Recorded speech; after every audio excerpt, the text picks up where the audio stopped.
ঘটনা বলতে গত 3-4 দিন ধরে আমাদের বাড়ির গেটটা দেখছি সকালে ঘুম থেকে একটু ফিলার থেকে এটা হয়তো কেউ সাফল অন্য কিছু দিয়ে এটাকে আলাদা করে, তো তার মাথাতে ওইটা ঢুকে নিয়ে যে একটা মূর্তি ক্ষতি করার জন্য। তো এটা আমরা প্রতিনিয়ত সকালে ঘুম থেকে উঠে এটা আবার লাগিয়ে রাখতাম। তো আজকে আবার সকালে ঘুম থেকে উঠে সেম অবস্থায় দেখি এটা আবার আমি সেম অবস্থায় এটা আবার লাগিয়ে রাখি। তারপর কালকে তো আমি অন্য মূর্তি নিয়ে একটু ব্যস্ত ছিলাম, তো ওই আশ্রমের মূর্তিটা আমি লক্ষ্য করিনি বা দেখার সুযোগ পাইনি।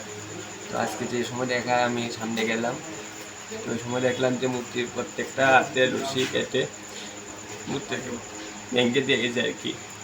জানি না এটা কী জন্য করলো, যে বা যারা এটা করেছে মনুষ্যত্ব বোধ থাকলে হয়তো বা এটা করতো না। তো এটার একটু বিচারটা আমি তো চাইবো অবশ্যই, এত বড় কথা আমি তো এটা আশাই করিনি। ঈশ্বরের কাছেও এটা থাকবে যে উনি যেন একটু দেখেন এটা। এই কোনো ধরনের সন্দেহ?